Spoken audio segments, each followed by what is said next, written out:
Hello everyone, welcome to my channel. In today's video, we are going to discuss 5 kinds of writs about the protection of fundamental rights, mainly about Article 32 and Article 226 with important case laws. Let's get started with first understanding the meaning of writs. So, we have been provided with different rights like the right to education, right to dignity, right to life. But there is no meaning to rights until they are properly protected. To put it simply, whenever we buy any jewelry, the first thing we think about is its safekeeping. Just like that, for the protection of our fundamental rights and their safeguard, we have some constitutional remedies. Protection of fundamental rights have been discussed mainly in these four articles. Firstly, Article 13, which talks about judicial review. Next is Article 359, which says fundamental rights cannot be curtailed except during emergencies. Then we have Article 32 and 226, which we are going to discuss in today's video. Before getting to that, let's talk about subscribing to this channel and don't forget to press the bell icon so that you stay updated with legal topics, legal news and current developments. Now let's get started to our discussion. Part 3 of the Constitution talks about fundamental rights. It extends from Article 12 to 35. This means that Article 32, which is the topic of today's discussion, is itself a fundamental right. Now, Article 32 mainly talks about two types of rights and powers. Firstly, it says that if an individual's fundamental right is being violated, then he can directly approach the Supreme Court under Article 32. On the other hand, this article empowers Supreme Court to issue 5 kinds of writs for the protection of fundamental rights. Because of this feature of Article 32, the Supreme Court is known as protector and guarantor of fundamental rights. Dr. B.R. Ambedkar has called this article as the heart and soul of the Constitution. The powers which are vested under Article 32, exactly the same powers are also given under Article 226. By using Article 226, one can approach High Court. Thus, these two articles gives us the power to approach the highest courts of the country in case our fundamental rights are violated. Also, in order to protect your rights, it is not a rule that you first approach the High Court and then only approach the Supreme Court.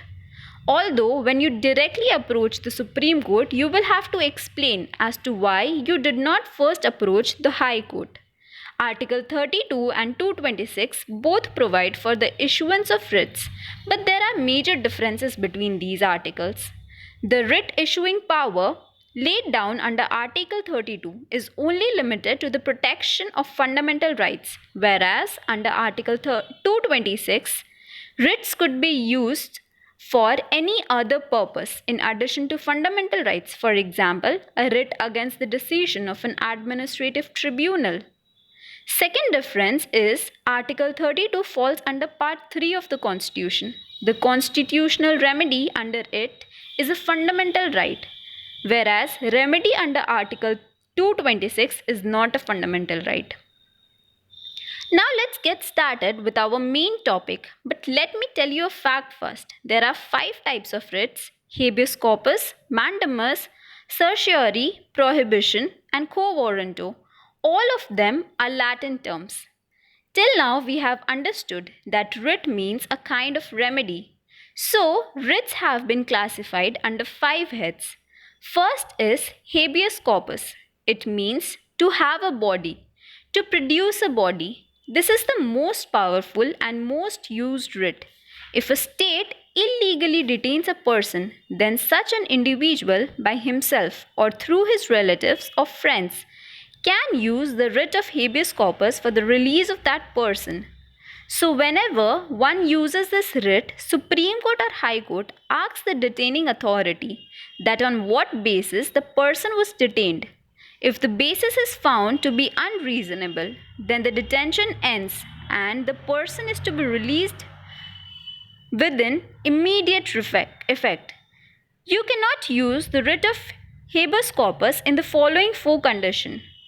Number 1, detention is lawful or contempt of court or where detention is outside the jurisdiction of the court. Also, when the detention is by a competent court. Let's talk about Rudal Shah versus State of Bihar. In this case, a person who had already completed his period of detention was still kept in prison for an extra 14 years. In this case, the writ of habeas corpus was used, which led to his immediate release. Additionally, he was given exemplary damages.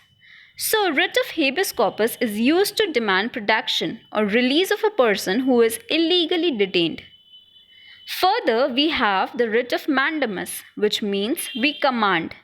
One can use this writ on any statutory, non-statutory, universities, tribunals, etc. and command them to perform their public duty. Through this writ, you can command a public official to perform his public duty. Let us discuss this case to understand the writ of mandamus. Gujarat State Financial Corporation versus Lotus Hotels. In this case, the financial corporation had an agreement with the Lotus Hotels that we will release the funds so that you can complete your construction work. Later, they refused to release the funds. So, Lotus Hotels approached the Gujarat High Court, where the court using writ of mandamus directs the authority to perform the public duty which is promised to perform. There is one condition prerequisite for the application of writ of mandamus is that there should be a public duty. The third writ is of certiorari, which means to be certified. Through this writ, Supreme Court and High Court can command the lower courts to submit its record for their review. In the review, it is checked that whether the lower court judgments are illegal or not. Now, when the lower court's judgments can be illegal, number 1, in case of excess jurisdiction, number 2, lack of jurisdiction, number 3, when the jurisdiction is unconstitutional, or when there is a violation of principle of natural justice. If the lower court's judgments are found to be illegal, then they are quashed, which means that their judgments has no value and now it is not to be followed. Now look at these two cases, Gullapalli Nageshwara Rao versus ARSRTC and AK Kripak versus Union of India. Both of these cases are important for competitive exams and both these cases relate to the writ of certiorari. In both these cases, their lower court's judgments were held to be illegal and therefore were quashed. Fourth, we have the writ of prohibition. Let's understand it this way. Prohibition and certiorari has a little difference. You must have heard of this statement, prevention is better than cure. The difference that's between prevention and cure, the same difference exists between prohibition and certiorari. Remember this way, P prevention equals prohibition and C for cure is also for certiorari. As we have learned, if an illegal judgment is announced, then to quash it, the cure, the mistake, you have to use certiorari. But if before the judgment is announced, if you want to prevent the mistake, then one must use the writ of prohibition. Prohibition means to forbid. So, prohibition is used until the lower court has pronounced the judgment. And if the lower court has pronounced an illegal judgment, then one can use certiorari.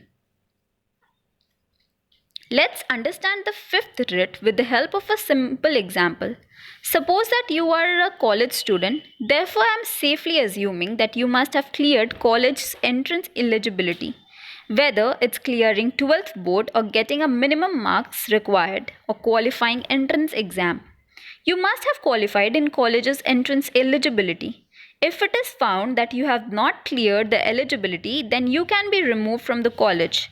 Exactly the same principle is followed in the writ of quo warranto, which means by what authority? By using this writ, courts can question any public officer that by what authority have you assumed this public office. If the officer's title is defective, then he has to vacate the office. So, these 5 writs, out of which only quo warranto can be filed by anyone, even a stranger can file a writ of quo warranto. I hope you like this video. Please subscribe to my channel and do not forget to press the bell icon. That's it for now. See you in the next video. Till then, bye bye.